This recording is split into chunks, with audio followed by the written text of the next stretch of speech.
evening, Belize. It's Thursday and you're watching News 5. I'm Sabrina Daly. Tonight, a cabinet shakeup puts Prime Minister John Briceño in charge of yet another ministry. Why has he now assumed responsibility for national defense and border security? And what does Minister Florencio Marin Jr.'s leave of absence mean for the leadership of the ministry? Plus, new questions over government spending. A fresh batch of leaked invoices tied to Kukulkan Company Limited is fueling scrutiny over how taxpayers' dollars were spent within the Ministry of Defense and who benefited from those contracts. Also tonight, a significant confirmation from the Belize Social Investment Fund. Despite previous denials from Fast Construction, SIF says the company did in fact conduct business with the institution.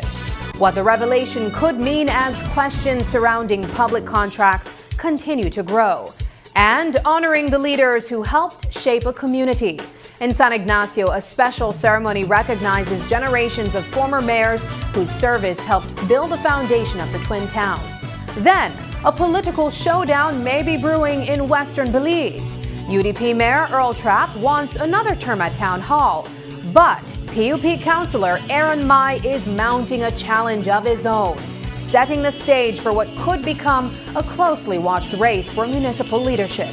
Those stories and much more are coming up next. News 5 starts now.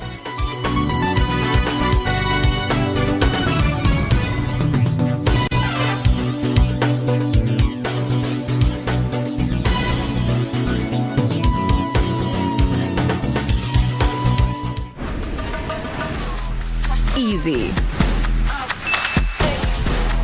accessible, safe, yours. DigiWallet, easy, accessible, safe, yours.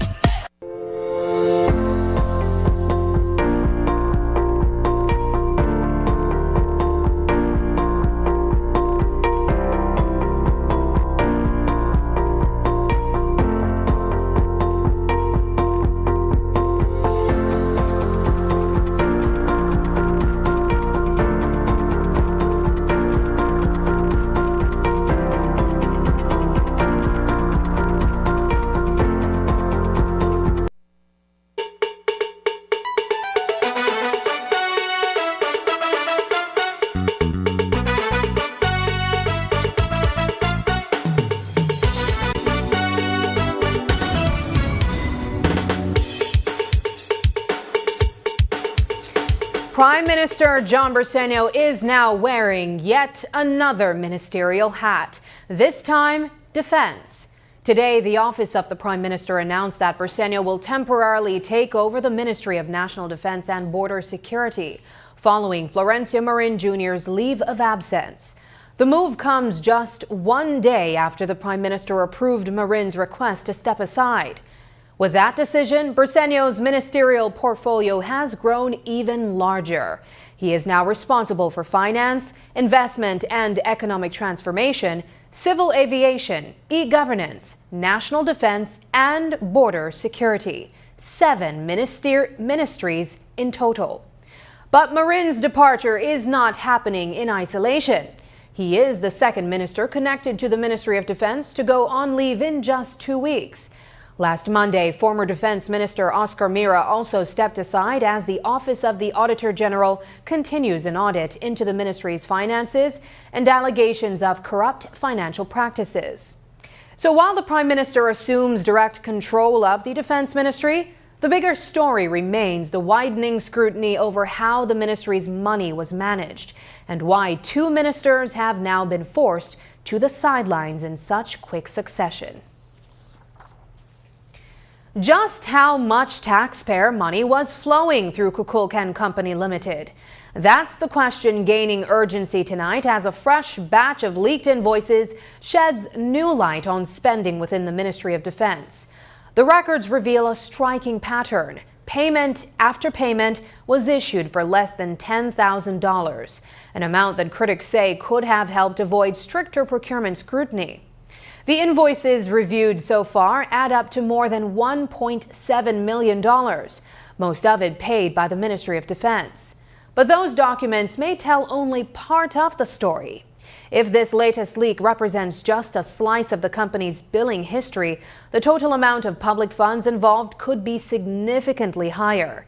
Tonight, we take a closer look at the money trail, the company at the center of the controversy, and the growing calls for accountability. Paul Lopez reports.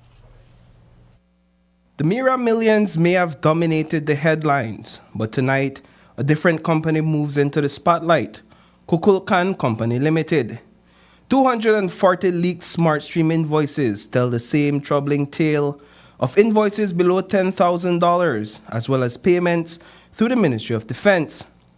Of the invoices we reviewed, 205 were visible, while 35 were too blurred to make out. And from that figure, 189, or 92%, were for payments below $10,000 from the Ministry of Defense. In total, all invoices amounted to $1,700,593.12 in payments. Most of that sum, $1,453,593.12, was paid out by the Ministry of Defense. The records reviewed span from May 2021 to April 2022, but the leaked documents provides only a snapshot of activity covering just a handful of months in each year. However, the invoice numbers tell their own story. The invoices follow a simple numerical order, with invoice number 9 being the earliest one, and invoice number 1133 being the latest. So, is it that more than 1,000 invoices exist in the system for Kukulkan Company Limited? Having only seen 240 invoices, it stands to reason that payments far exceed $1.7 million. And tonight there are growing questions about the company's ties with the Minister of Defense Florencio Marin Jr., who is now on administrative leave pending the outcome of an audit into the ministry's finances. The Kukulkan leaked invoices reveal that the practice of payments below $10,000 goes beyond the Mira millions and points to a corrupt practice employed within the Ministry of Defense itself to manipulate the SmartStream system and circumvent established procurement and payment processes. So, who gave the order from within for vendors to input those invoices? And where does the buck stop? Does it lie squarely at the feet of the financial officer, Salvador Alas, or at the feet of the chief executive officer, Dario Tapia? Or should Oscar Mira? People realize that at the end of the day, it's political noise, and I'm prepared to see the process through. And Florencio Marin Jr., take the fall. I would be prepared to speak, but please let's have the audit finished first. The question also remains, how could they not have known, as they have stated publicly, when alleged nepotism and cronyism have shrouded the entire scandal? Reporting for News 5, I am Paul Lopez. The official story is that Oscar Mira and Florencio Marin Jr. asked to step aside. But is that the whole story? Their leaves of absence have fueled speculation over whether the decision was truly voluntary or whether Prime Minister John Briceño demanded that both ministers remove themselves amid the ongoing audit into the Ministry of Defense. That uncertainty has kept the political rumor mill turning. So on Wednesday, when we got the opportunity to speak with Mira, we asked him plainly, did he request the leave on his own or was he pushed? I think that's one of the reasons why, I asked the PM, I said, PM, let me go and leave. Not leave from my work as an area representative, not at all. It gives me more time now to be in my constituency. I'm taking this time to be more in my constituency. Being a minister is not an easy job, and it takes over a lot of your time. So much time that sometimes you kind of neglect your work as an area representative. So you're saying here for the record that you requested to be placed on leave because there's been speculations as to whether or not you made the request or the Prime Minister made the demand for you to be placed on leave. No, I think the Prime Minister has been clear on that. After that when I met with him, I said to the Prime Minister, listen, I welcome an audit. I want to make sure, that whatever is there in that audit, that I am confident, that I didn't involve anything, from me. Oscar Mira says the criticism against his family has gone too far enough. As public scrutiny continues to build around Mira, his siblings, and their businesses, he revealed that they have retained attorneys and are prepared to take action against anyone who crosses the line into what they consider defamation. We asked Mira directly about the growing public criticism, and he made it clear that his family is now watching what is being said. Here's how he puts it. How do you feel about public sentiments towards you and your family given the revelations? I don't want to comment much on this. Those issues have been given to our attorneys. There's going to be played out in the courts. My advice has been to not prejudice our case, so I will refrain from saying much. Just to say that we have given all of those things to the attorneys, and they will do their job, and at the end of the day, I am sure that will be vindicated. In terms of personal attorney, your personal attorney, And family attorney. and your family attorney, And businesses attorney. and businesses attorney, they're looking after or looking at all the comments that have been made in the public domain regarding this issue? Everything. They're looking at everything, and everything that has been in the media, yeah, so I leave it up to them. Mira says that once the audit is complete, he is confident his family will be vindicated, and they will then consider their legal options. Tonight, the Belize Social Investment Fund is confirming that Fast Construction has, in fact, done business with the institution. That confirmation is significant because Fast Construction, a company linked to the Mira family through Keith Mira, recently denied any suggestion that it was party to a contract with CIF. The company has come under public scrutiny after leaked SmartStream invoices show that it received more than $1.5 million in payments from the government of Belize, primarily through the Ministry of Defense. Then, in a June 29th release, Fast Construction pushed back against allegations of preferential treatment from government entities. In that statement, the company rejected any claim that it had a contract with the Social Investment Fund. But tonight, CIF is saying otherwise. We asked Executive Director Carlos Tun about Fast Construction's dealings with CIF, and he confirmed that the company did execute a contract for them. The CDB follows what we call the prior review section. The prior review type of method requires CDB giving us a no objection. For every phase in the procurement plan and every phase in the procurement evaluation, then CDB needs to give us a no objection for us to continue with the other phase. Yeah, but that is just to circle back. You're saying essentially, yes, Fast Construction has won a bid from, how much bids have they won? So far, Fast Construction has only won under BNTF 10, the IT bid, Hope Creek, Sand Creek. And in terms of any other bids for any other projects under CIF, have they won any? Well, we are starting a new set of projects, so again, there's possibility they can get as well. Again, we follow the guidelines of the bank. Tun explained that tenders are published in the local newspaper for all suitable businesses to access and apply. With two senior cabinet ministers now on administrative leave, the Ministry of Defense scandal is no longer just about what auditors may find. It is also about the political damage being done. Today, Minister of Economic Transformation, Dr. Osman Martinez, was asked about the optics for the Bersenio administration, as questions continue to swirl about the Defense Ministry and the decisions that led to both ministers stepping aside. But Martinez says the picture is not entirely negative. In his view, the administration is still doing the work it was elected to do, even as it faces one of its most uncomfortable political controversies. You know, the optics will always be the optics in politics. Nonetheless, I don't think the optics is bad from what we seeing on the ground, and especially with the people I represent, people want to see the work gets done. And people have been seeing that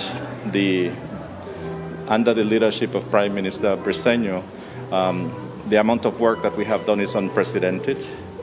And the communities, especially those that were neglected for many years, they're finally getting to see the basic needs, simple as waters, the water system being connected to them, electricity being carried on to them. But the optics, we always have to manage the optics, and of course it will have an impact, but in my view, we just have to stay focused and continue to work. How do you look at the accusation of the NTUCB that in the case of the Mura scandal, they were not evenly applied? The goods or the pie was not shared around?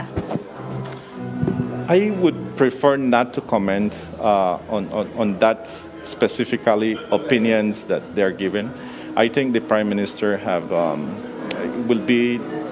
he has spoken about it, and he is the best person to address these issues, and he have been taking action. So it would only be fair for us to leave all these things in the hand of the Prime Minister, who is addressing it on a responsible way.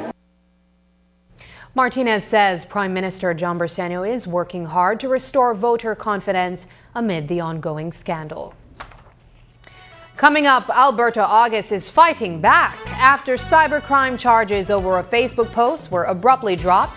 The former UDP deputy chairman says he's now considering legal action against the government. Will taxpayers end up footing the bill? We'll have that story.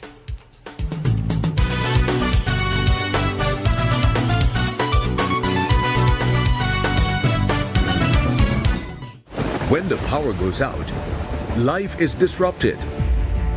Be prepared and keep your home powered up with a generator from Benquip. We carry brands such as Honda, Kohler, and JCB.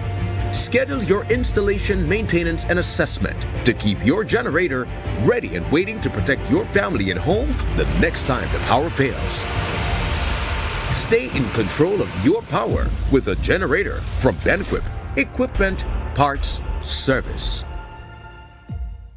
After a tough loss against the Belize City Defenders in Game 1 of the NEBL Finals, the Orange Walk Running Rebels is heading back home and look to tie up the series in a must-win Game 2 this Friday night at the Orange Walk Sporting Complex. Rebels Nation, get your tickets early as it will be a fully loaded, loud and ram-packed complex at 9 p.m. It's the Orange Walk Running Rebels versus the Belize City Defenders. It's Game 2 of the NEBL Finals. Cell phone, bar tabs, TVs, the NEBL girls, plus more this Friday in Orange Walk for Game 2 of the NEBL Finals. Sponsored by the Government of Belize. Haven't updated your information recently? Well, kick off the new year as a winner. RF&G Insurance is giving you a free chance to win every month. Entering is easy. Just chat with us on WhatsApp and update your information. That's it. You'll be automatically entered into our monthly raffle for a chance to win awesome prizes. Don't wait. Message us on WhatsApp and update your info today. RF&G Insurance. It pays to get it right.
At Cellular World, we believe technology shouldn't just be functional. It should make your home uniquely yours.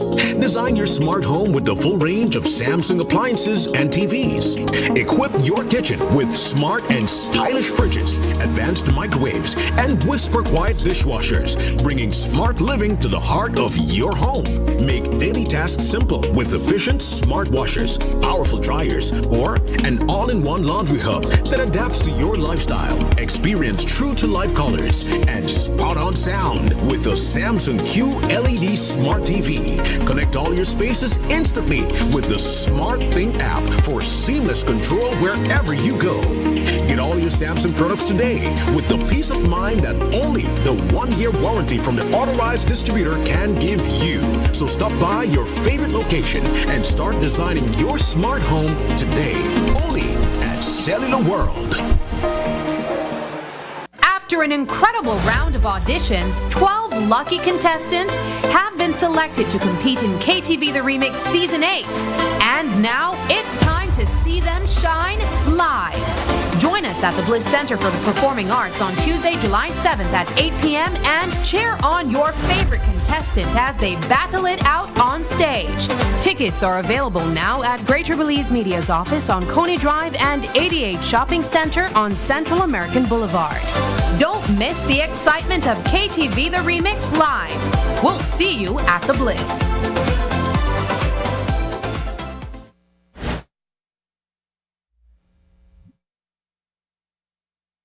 Former UDP Deputy Chairman Alberto August says he may sue the government after the DPP ordered cybercrime charges against him withdrawn.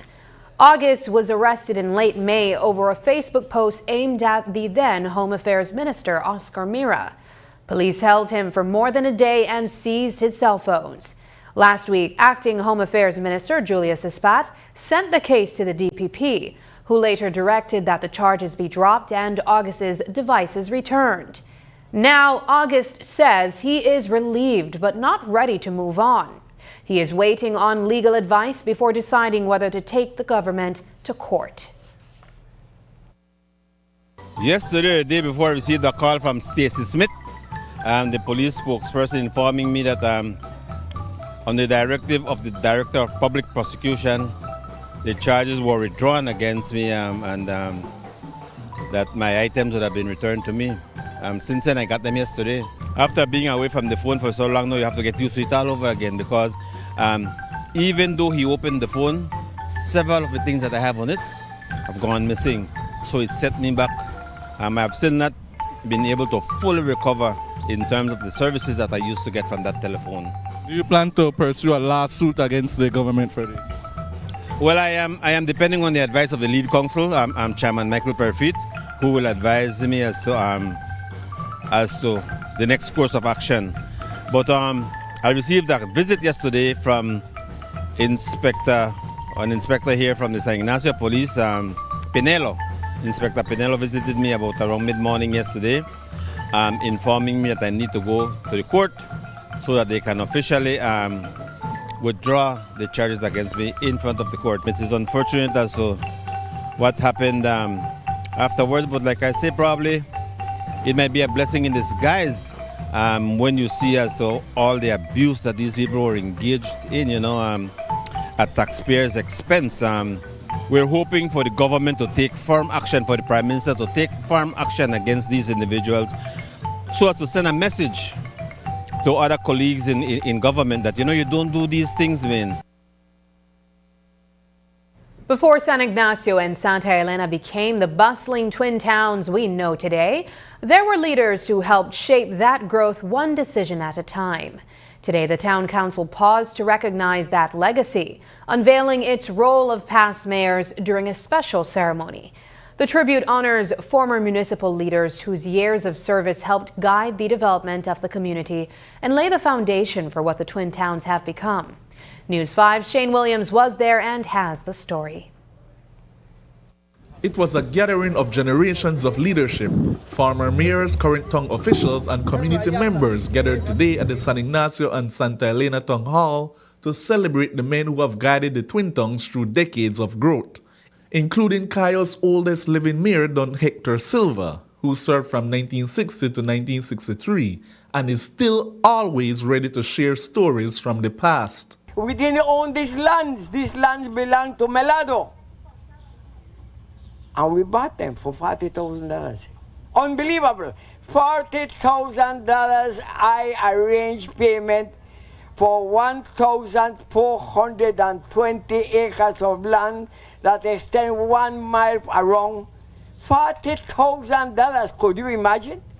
Mr. Price, hold it, tell Fonseca, pay them. No, with your salary, with my salary, with everybody's salary. The ceremony's biggest moment came with the unveiling of the roll of past mayors, a lasting tribute to leaders who helped guide the growth of San Ignacio and Santa Elena. It was a moment of reflection and recognition as the Town Council honored decades of municipal leadership and service to the Twin Tongues. Among those present was Orlando Habet, the first directly elected mayor of San Ignacio and Santa Elena, who now serves as the area representative for Cayo Northeast. It was surely an honor to be recognized, and I applaud the mayor for organizing this award ceremony and the unveiling of the plaque with the various mayors that have served since 1958 to the present. I felt also deeply honored because I was the first directly elected mayor by the people in 2000 when the legislation was changed. And I think all of us had an opportunity to serve, but you have to have that calling also, because it is time that you give to the community, sacrifice, especially with time that is not given to your family and friends. For Trop, the occasion was more than unveiling a plaque. It was about recognizing the foundation laid by those who came before him, because every administration has left its mark on the steady transformation of the Twin Tongues over the years. Some of us don't live a healthy lifestyle because of the dedication to what we have to do here in our community. But yes, it's important that we always put time aside to honor and acknowledge people that have contributed towards the development of their community and country by extension. I want to say that I really and truly admire Mr. Hector Silva for the age that he has and still being as sharp as a pin, you know, and for have been able to see what he have done over the years for this country. I admire him truly. I use him as a mentor. The role of past mayors recognizes 31 men whose leadership helped steer the municipality through different stages of growth, from Ahmed Musa in 1958 to the Twin Tongues' current and longest-serving mayor, Earl Trapp. Shane Williams reporting for News 5. Belize City mayoral hopeful Jacqueline Willoughby says she is ready to step into the rough and tumble world of electoral politics. The career public servant and unionist has submitted her application to contest the 2027 municipal elections for the United Democratic Party. But her decision comes at a challenging time for the UDP, with political analysts giving the opposition party a steep hill to climb at the polls. So today we asked Willoughby why she wants to enter what many call the nasty game of politics, and why she chose to do it under the UDP banner. I've given over 35 years of public service in Belize. It was not only as an employee, it was as a trade unionist, as a negotiator, as a lecturer, as a counselor. So in my heart and mind, it is embedded in me to serve people. How could Belize benefit from me? I am sure people are tired of hearing political rhetoric. Vote for me because I could do it. I can't speak for politicians that go before me, but I can speak on my proven track record that I am a public servant and I continue to serve people. People are at the heart of my game. And so I think Belize can benefit from my leadership style, my management professionalism, and my heart of service. I think one of the things that is very telling about this council is the most recent tax hike of 18% across the board without proper assessment. I see that there are no cascading considerations for people who are elderly, for people who might be sick. My message to residents is, you are my boss. I'm seeking your vote, but you are to hold me accountable. There is no way I can make the city better if I don't partner with you or you don't partner with me. I bring to this seat integrity. I bring honesty. I bring leadership. Yes, I'm under the banner of the United Democratic Party, but this is not the same UDP you used to know. This is a reformed, honest, full of integrity, freshness that you will find under the United Democratic Party and under the leadership, the Honorable Tracy Tega-Panton. Since resigning from public service, Jacqueline Willoughby now serves as an attorney at law. The political race in the Twin Towns is already getting interesting. Months before voters return to the polls, long-serving UDP Mayor Earl Trapp is preparing to seek another term at the helm of the San Ignacio and Santa Elena Town Council. But this time, the challenge is coming from inside City Hall.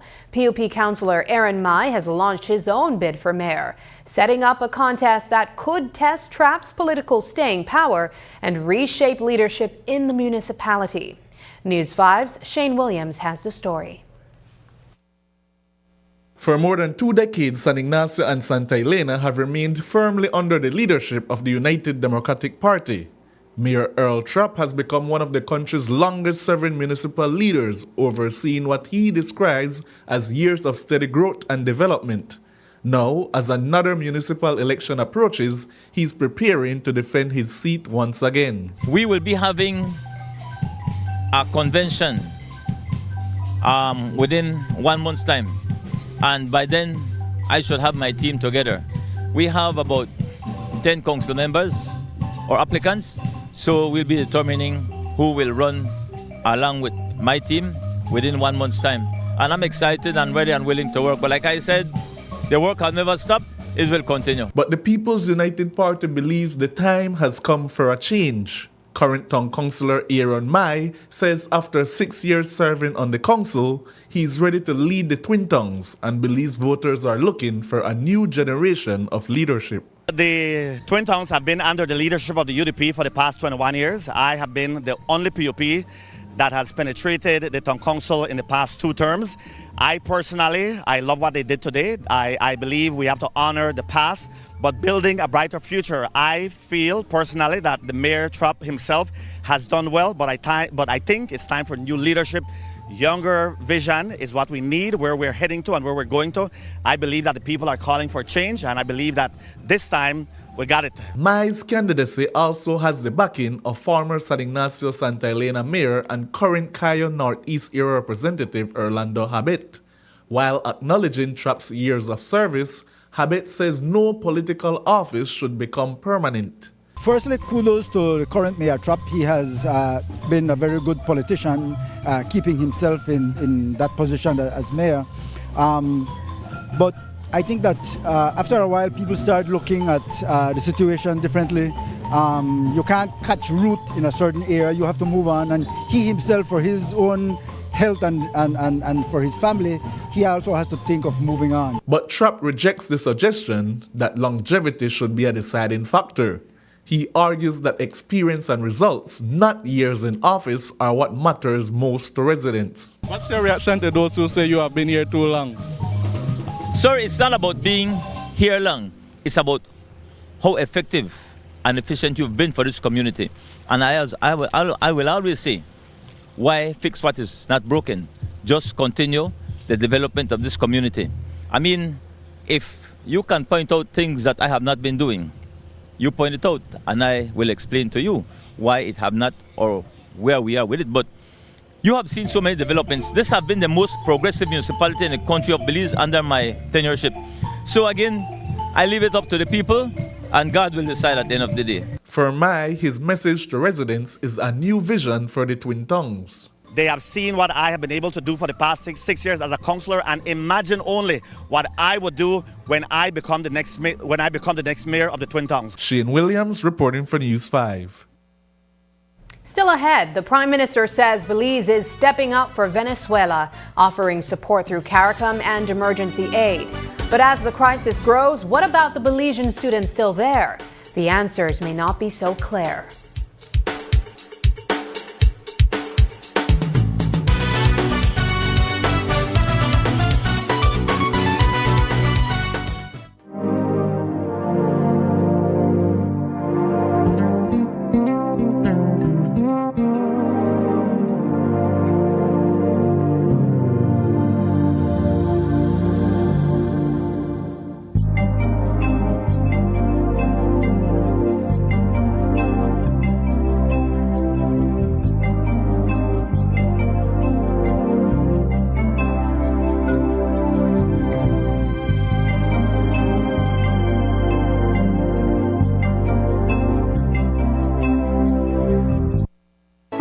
rotavirus is a leading cause of severe watery diarrhea and vomiting in young children. It can lead to dangerous dehydration and hospital visits. The good news? The rotavirus vaccine is now available countrywide. It is given in drops at 2, 4, and 6 months of age. Protect your child. Visit your nearest health clinic today.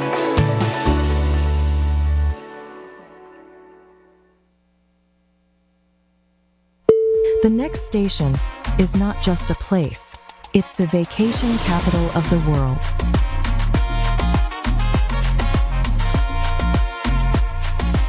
Mexican Caribbean, the vacation capital.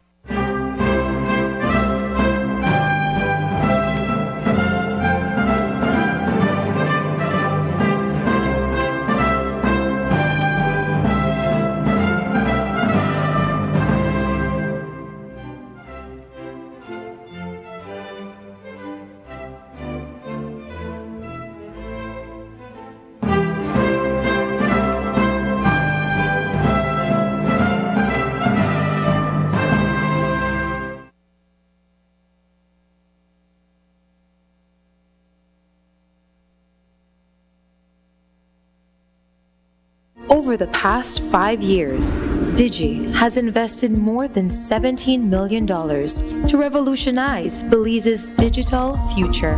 Our advanced 4G LTE network and expanded fiber infrastructure have empowered vital road arteries, connected the farthest valleys and fertile farmlands, linked the bustling cities to the remote keys, and brought cutting-edge connectivity to schools, businesses, healthcare centers, and tourist destinations, fueling economic growth, enhancing education, and strengthening communities across the nation. By choosing Digi, you're leading Belize's digital transformation, bridging distances, opening opportunities, and empowering every corner of our beautiful country. Connect with Digi. Empower Belize.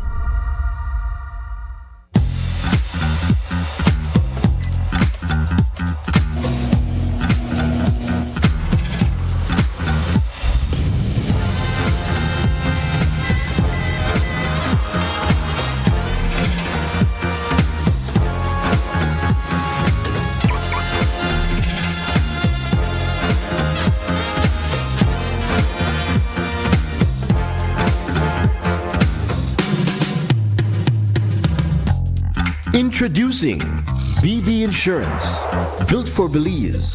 Your security, our priority.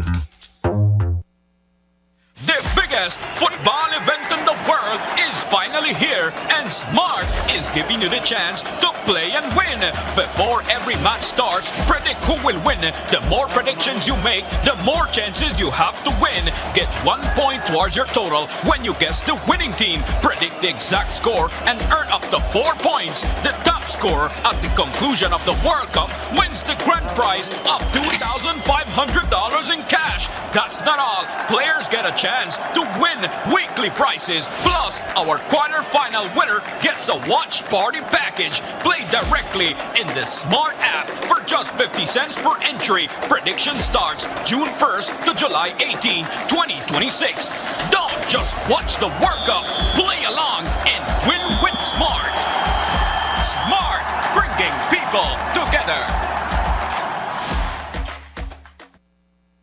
Before our grid reached across Belize, it was built by generations of Belizeans committed to connecting communities and powering progress. Through the hands, the dedication, and the vision of our people, the grid grew with Belize. A nation built through strength and resilience, and a network built pole by pole. Today, that responsibility continues, strengthened by every hand that follows. Each generation building on the last and carrying forward a shared responsibility, serving communities, powering schools, hospitals, businesses, and homes, supporting a nation that continues to grow. Belize Electricity Limited, built to serve, serving Belize.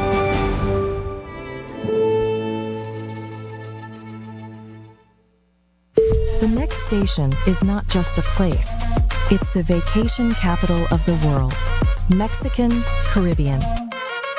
Do you know why we are the capital of vacations? Because no other place on earth brings together so many ways to vacation in one single destination. Every vacation imaginable. Mexican Caribbean, the vacation capital.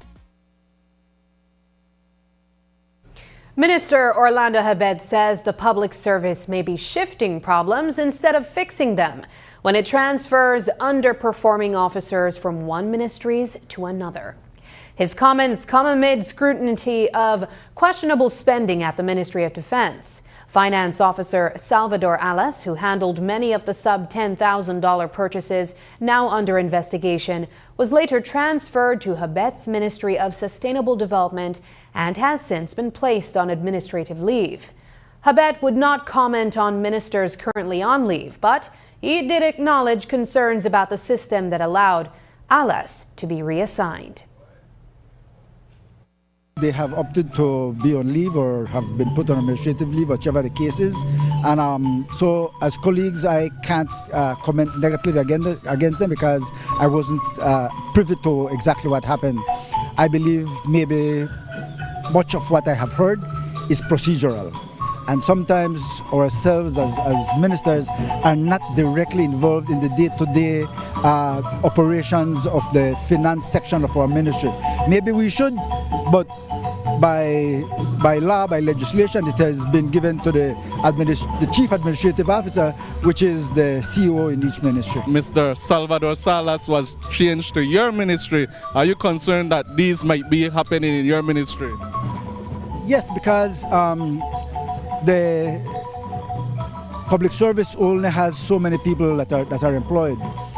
It takes years for you to become a senior officer, and then you're given a position, let's say for example, as a finance officer in a ministry. If you do not perform or you do not work to the performance that is expected by the leaders who will be the minister and the CEO, then there is a request for a change. And the public service does changes, I think, every 3 years or so.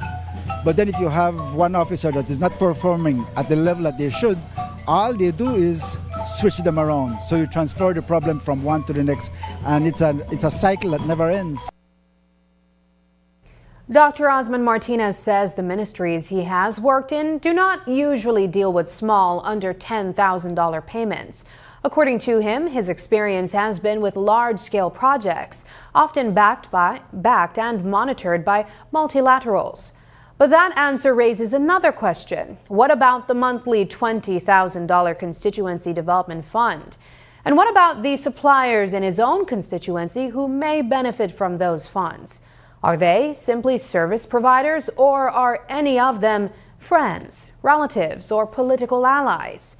Today, we put those questions to Martinez directly. Here's how he responded. I deal with, during Christmas time, the one that provides the massive amount of supply for me is Caribbean chicken. Yeah, and the reason why we use Caribbean chicken is for two reasons. One is because they help us with the distribution. So normally the Mayan communities, they don't have refrigerator or anything. So they will have to take the chicken just maybe on the 24th of December or the 23rd, you know. So they help us with the distribution, and it also helps me with that cause. And the second reason is they're patient with me sometimes when it comes to payments, and you can verify that with Caribbean Chicken. They have been very generous with me. Sometimes the payments are not there on time, and they will wait for me. But at other times or other suppliers you do have, right? Can you categorically state that they're not family links? Oh no. I don't know to say if it's fortunately or unfortunately, but my family doesn't have any sort of supermarket. So it's Caribbean Chicken we deal with, and then we have 2 Chinese stores in Bella Vista. Foreign Minister Francis Fonseca says Belizeans should soon see movement on the long vacant ombudsman post. He says the delay is tied to plans to transform the office into a national human rights institution, a process that requires careful preparation and a qualified attorney at the helm. Fonseca says the post will be advertised soon and filled through the National Assembly. Obviously, our objective is to fill the office as quickly as possible. But there's a process that we have to follow. It goes through the National Assembly. So that process is being followed. They have to advertise the position. And as you pointed out, there's a transition taking place. We're transitioning from just an ombudsman's office to this National Institute, Human Rights Institute. So that takes a lot of work involved in that transition process. But that work is ongoing, and I expect that very shortly they will be advertising the post, and we will be able to fill that post through the National Assembly. It's an important post. But people should remember that, under the UDP, we didn't have an ombudsman for 2.5 years. 2.5 years we didn't have an ombudsman in this country. The ombudsman's post has been vacant now for a few months, 4 months, I believe. And yes, we have to fill it. It's an important post we have to fill, but the reality is we're dealing with a transition, and we have to make sure that that transition process is done properly. And once that is concluded, then obviously we can fill that post. The Ombudsman post has been vacant since December 2025 after government chose not to renew Major Gilbert Suazo's contract. Now, Suazo is taking the Briceño administration to court, accusing it of overstepping constitutional boundaries and interfering with the independence of his office. As Belize approaches another milestone in its independence journey, the country is also moving closer to a historic moment at the International Court of Justice. The ICJ is expected to decide Guatemala's long-standing claim over Belize, and both countries have committed to accepting the outcome peacefully. But as that decision draws near, Belize is turning its attention inward toward national pride, unity, and what it means to be Belizean at 45. On Wednesday, government unveiled this year's independence theme. Look at me, I am Belize at 45. At the ceremony, we spoke with Foreign Minister Francis Fonseca, who called on Belizeans to stay engaged in the country's growth and to embrace a renewed sense of patriotism. It's always important, regardless of the ICJ issue, which is important, but it's critically important. And that's one of the mandates that we have at the National Celebrations Commission, to make sure that every year we are trying to light a fire in the Belizean people, reminding them of the beauty of Belize, the greatness of Belize, importance of loving Belize, caring about Belize, doing your part to support the growth and development of Belize. So it's very, very important. And in the context of the ICJ judgment, as you said, we expect that within the next 2 years that this issue will be resolved and put behind us as in a diplomatic process, peacefully, but once and for all we will settle this unfounded claim. So it's always important in that light, in that context, to remind our people that we, the people of Belize, we are the greatest strength of our country. Fonseca shares that the ICJ is expected to deliver its ruling on Guatemala's territorial claim within the next 2 years, finally putting the dispute behind Belize through a peaceful diplomatic process. Belize is offering support to Venezuela after twin earthquakes on June 24th killed more than 2,000 people and left thousands injured and displaced. Prime Minister John Briceño says he has contacted Venezuelan leaders, pledged support through CARICOM, and committed financial assistance for emergency supplies. But as the crisis deepens, questions remain about Belizean students in Venezuela. We asked Foreign Minister Francis Fonseca whether government has reached them and what support is being offered. It's a human tragedy. We certainly, feel for our brothers and sisters in Venezuela. Belize has reached out directly to them. The Prime Minister has been in touch with the President of Venezuela. and we are working with CARICOM to provide assistance to Venezuela. So Belize will be working with them, with CARICOM, and providing financial assistance to purchase the needy items that they have identified that they want. And I should note that we have 5 students, Belizean students in Venezuela. Thankfully, all of them are fine. We've been checking on them through the Ministry of Education and Foreign Affairs. Our ambassador, Annie Lou Burns, has been checking with them. So they're fine. We're bringing them back home. So they should be home very soon. Because right now the conditions in Venezuela are very dire. So we think it's best for them to come home. The twin earthquakes measured 7.2 and 7.5 in magnitude, and experts project that the country will suffer between $4 and $11 billion in losses. Up next, millions are on the table. A new $5.2 million U.S. grant is headed to Belize for community development projects. But where will the money go, and who stands to benefit most? We'll break it down.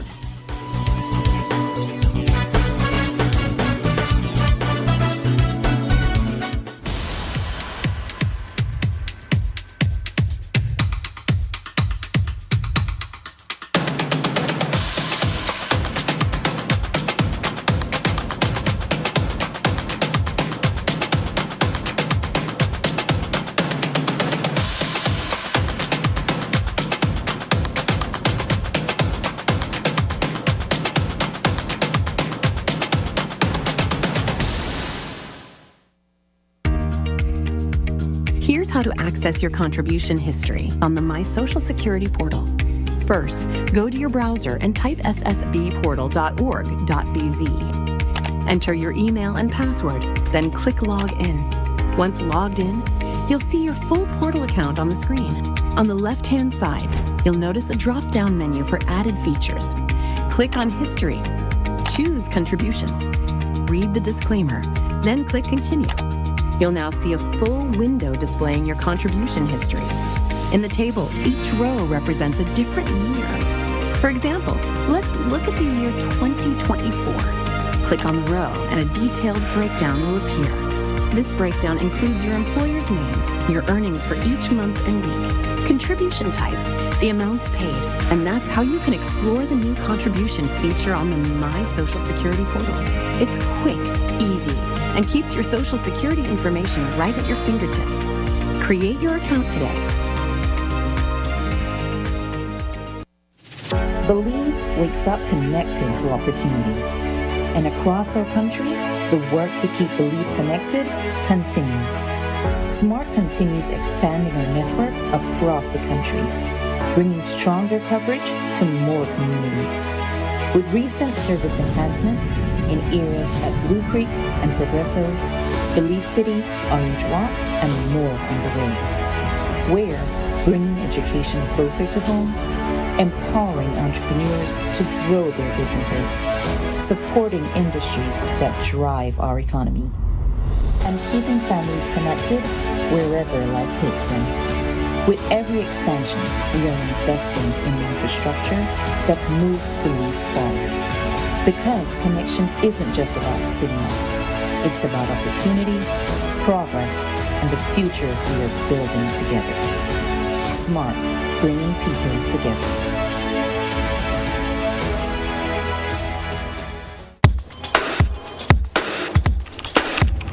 If you're into news production, if you've got a sharp eye for what audiences care about, think quickly on your feet, and you're a strong writer, this could be your way into digital media. Greater Belize Media is looking for a digital associate. It's an entry-level, full-time position, and your chance to get hands-on experience in journalism and digital storytelling.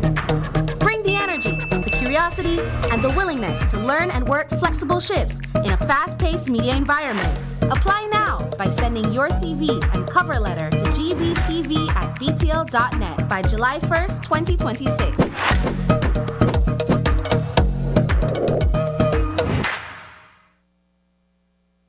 A new round of funding is set to flow into communities across Belize, and the focus is on projects that meet people where they are. This morning, the Basic Needs Trust Fund, an arm of the Caribbean Development Bank, launched its 11th cycle of investments in Belize, announcing a $5.2 million grant for development projects through the Belize Social Investment Fund. But BNTF's impact is not measured only in dollars and infrastructure. It is measured in the lives improved, the communities strengthened, and the opportunities created on the ground. The Belize Social Investment Fund has already identified several projects that will benefit from this latest round of funding. We successfully implemented BNTF 10, and then based on the good implementation we did, then we were able to get this grant for BNTF 11. There are two sectors that BNTF works with, the education sector and the water sector. For the education sector, we have 4 programs, or 4 sub-projects I would call it. The Kinder in Corozal, which is a preschool. The construction also of a primary school at St. Paul's Anglican in Corozal. We also have the Pete Lizarraga preschool in San Esteban, and the St. John Baptist School in St. Joseph, that's in Toledo. And then we have 2 water sector, Fireborn in Orange Walk and Otosha Water System in Toledo. BNTF has been our flagship, so signature program, which essentially deals with the most vulnerable in our communities, basically helping to assist us in our mandate and our purpose, which is to transform lives. And so in the development arena, as countries are embarking on different things to ensure that development takes place, BNTF is one lever that allows that development to be equitable and inclusive. The Basic Needs Trust Fund has invested over $23 million in Belize's development over the last 25 years.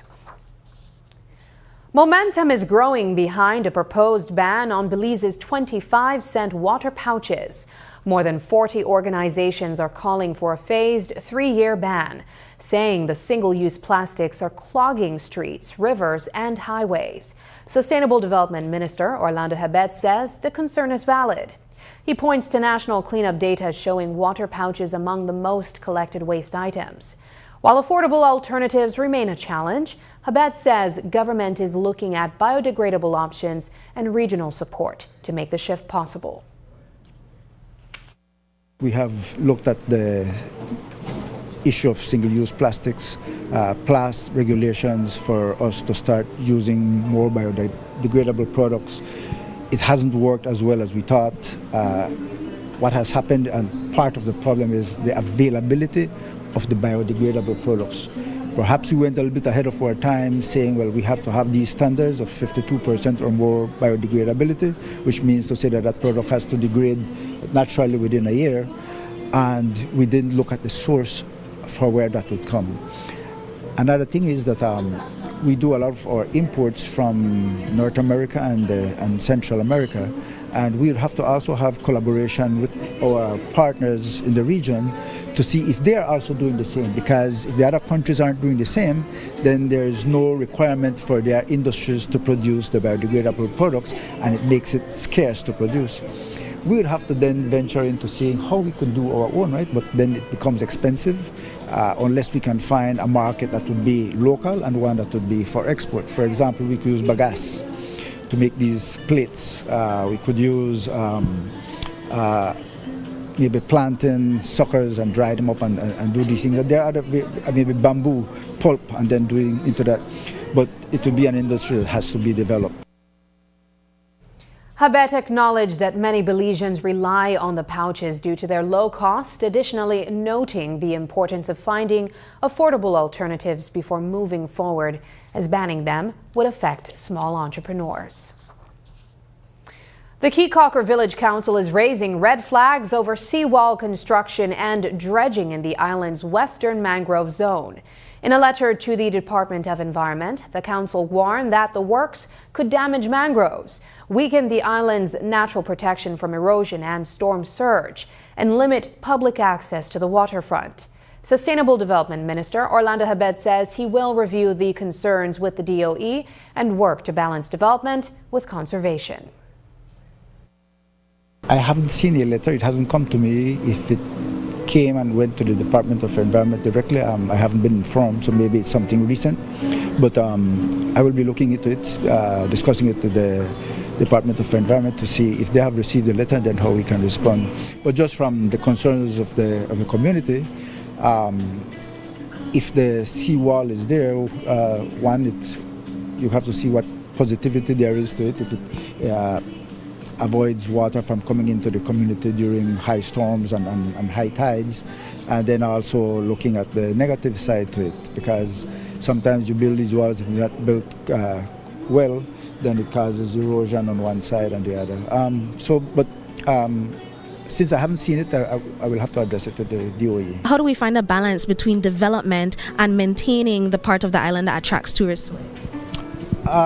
Especially Keycaulker, I think that they have been, the council has also tried to see how they could maintain some type of structure within the community itself. And because it's very touristic, we all know that if you go to San Pedro, it's a lot more hectic. If you go to Keycaulker, it's a lot calmer. You can walk the streets and everything else. So you don't want to see all those vehicles and golf carts where people are already accustomed to walk. So I think that there has to be a balance. My personal view is that I like to walk, and so I would prefer that it's not congested as what's now become San Pedro town. In terms of the buildings, I think that the Ministry of Infrastructure Development and Housing, which has a dedicated desk for the building codes, will be working along with the municipality to see how they can structure in some organization within it. The letter was also sent to Belize Rural South Area Representative Andre Perez, who responded with his approval for the project to proceed. After the break, it's more than basketball. The Ballin' Like Her girls basketball camp is back, helping young girls build confidence, find mentors, and strengthen their game. Why is this camp making such a big impact both on and off the court? We'll tell you.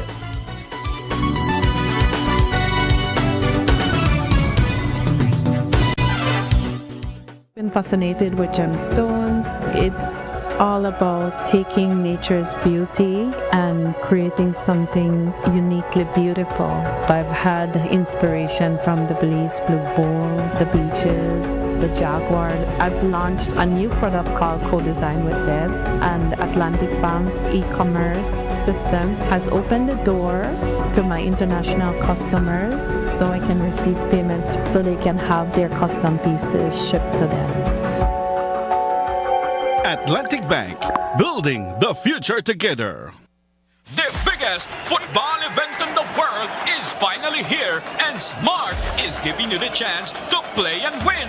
Before every match starts, predict who will win. The more predictions you make, the more chances you have to win. Get 1 point towards your total when you guess the winning team. Predict the exact score and earn up to 4 points. The top scorer at the conclusion of the World Cup wins the grand prize of $2,500 in cash. That's not all. Players get a chance to win weekly prizes. Plus, our quarterfinal winner gets a watch party package. Play directly in the Smart app for just 50 cents per entry. Prediction starts June 1st to July 18, 2026. Don't just watch the World Cup. Play along and win with Smart.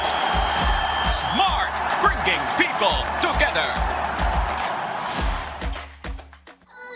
Haven't updated your information recently? Well, kick off the new year as a winner. RF&G Insurance is giving you a free chance to win every month. Entering is easy. Just chat with us on WhatsApp and update your information. That's it. You'll be automatically entered into our monthly raffle for a chance to win awesome prizes. Don't wait. Message us on WhatsApp and update your info today. RF&G Insurance. It pays to get it right.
connection we make is more than just a signal.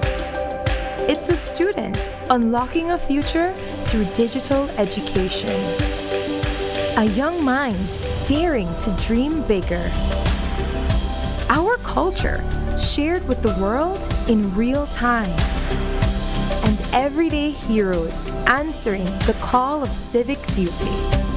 When we connect with Digi, we empower Belize.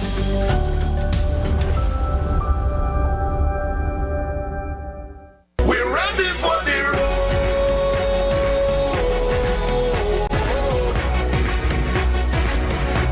We're ready for the road.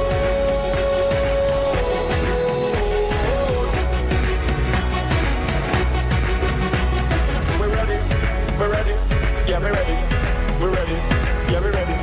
We're ready. We're ready. We're ready. We're ready. We're ready. We're ready. We're ready. Yeah, we're ready. We're ready. We're ready. We're ready.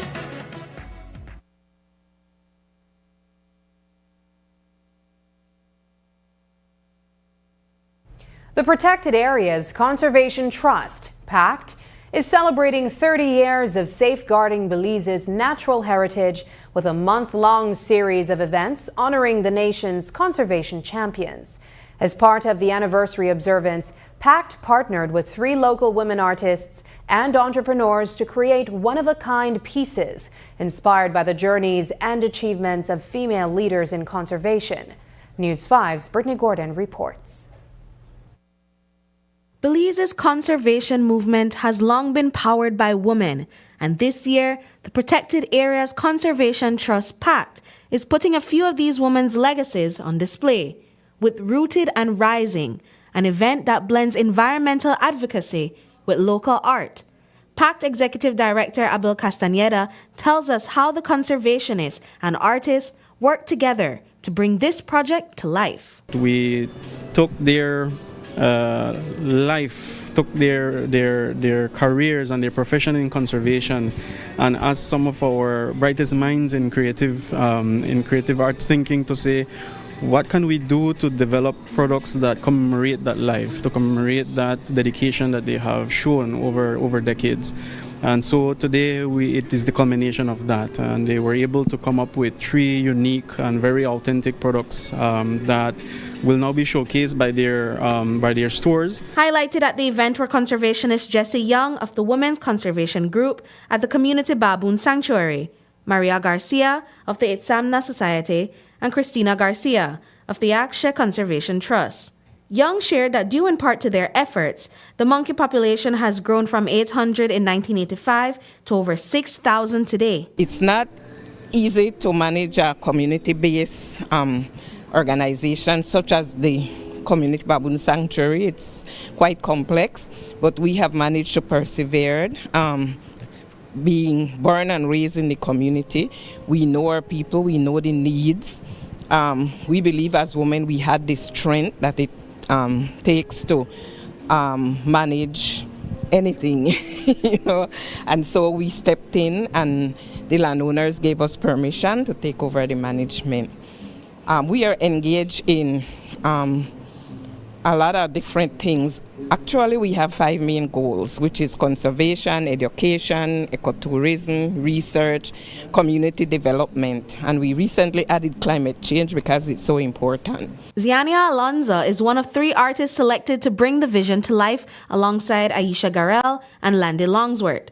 Partnering with Maria Garcia, Alonzo shared the story of her piece. I wanted to do something that represents the forest and its intricacy.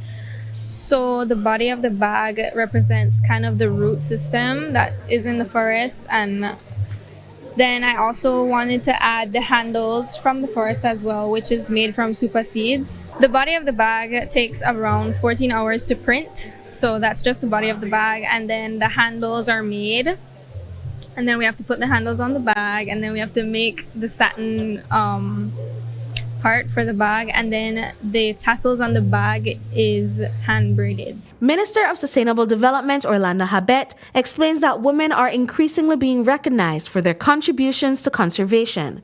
with many serving in leadership, management, and technical roles across Belize's protected areas network.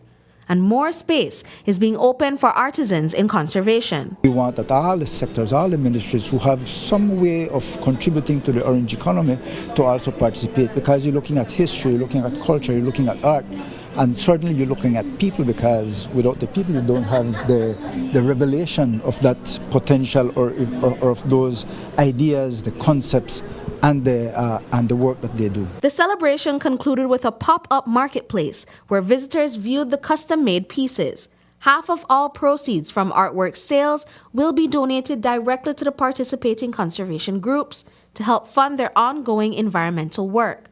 Brittany Gordon for News 5. The Ballin' Like Her Girls basketball camp is back, and it is giving girls more than just time on the court. Now in its third year, the 3-day camp brings together girls from preschool to college age for basketball, mentorship, and confidence building and community. Participants are learning from former and current Division I athletes while connecting with other young women in a fun and supportive space. Founder Cheyenne Givens says that this is what the camp is all about, helping girls build skills, make friends, and believe in themselves. The camp wraps up tomorrow at the Hub in Belize City, and organizers say all girls are welcome to come out and join the action.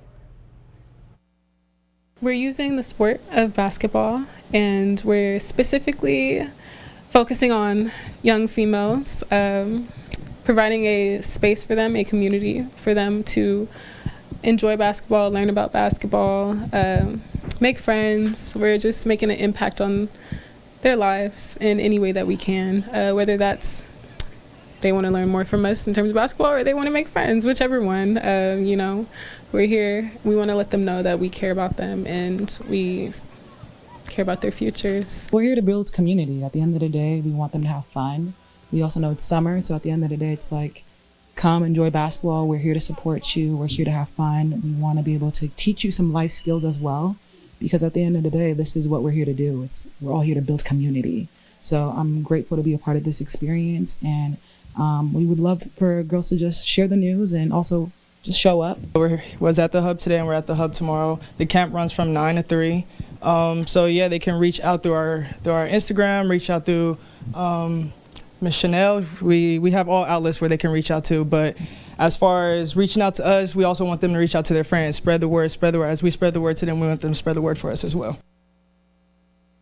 The camp kicked off on Tuesday in Cayo before moving to Belize City and may expand to other parts of the country in the coming years. Before we leave you tonight, here's tonight's viewer's voice. On our first story, PM Briceño takes direct control of Defense Ministry. Roberto R. Garcia commented, "Imagine, even with 26 ministers, this PM still wants to hold to another ministry." Turning to, did they step aside or were they pushed?